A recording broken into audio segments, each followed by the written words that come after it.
Pour dissoudre le cuivre métallique, nous allons utiliser de l'acide nitrique, donc du HNO3, en solution commerciale, donc c'est du 65%, très concentré. Voyons voir un peu ce qu'il se passe lorsque l'on verse de l'acide nitrique sur un échantillon de laiton.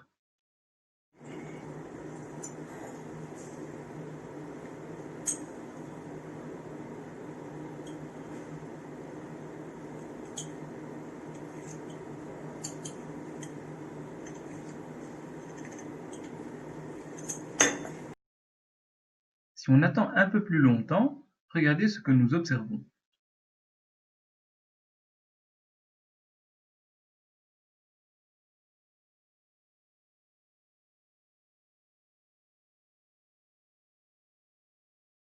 Maintenant, ce qui est intéressant, c'est de savoir à quoi correspondent ces vapeurs jaunes, brunes, que nous voyons pendant la réaction de l'acide nitrique avec le laiton. Eh bien, il s'agit en fait de dégagement de NO2, donc dioxyde d'azote. Quand toutes les vapeurs de NO2 ont été éliminées, eh bien, on remarque que la solution devient bleue. À quoi est due cette coloration bleue, à votre avis? Eh bien, elle est due à la formation des ions Cu2+. Donc, on remarque d'une part que le Cu métallique a été transformé par oxydation en ion Cu2+. Donc, on a déjà un couple OX-RED. Donc, il nous manque un autre couple oxydoréducteur. À votre avis, quel est le deuxième couple mis en jeu? Eh bien, le deuxième couple mis en jeu est le couple NO3-, NO2.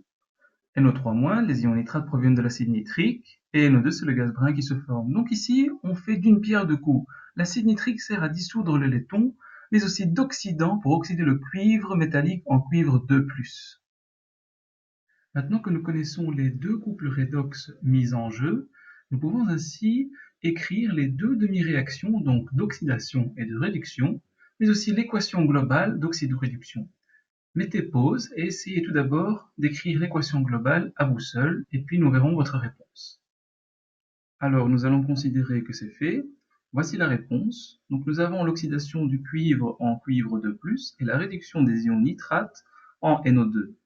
Pour trouver l'équation globale, ici, il faut faire attention, ce n'est pas le même nombre d'électrons dans la réduction que l'oxydation, donc il faut multiplier l'équation de réduction par 2.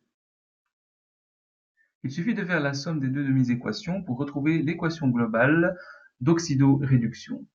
Ceci clôture donc la première partie de la manipulation. Maintenant, je vous invite à consulter la deuxième vidéo qui concerne la méthode de titrage en soi.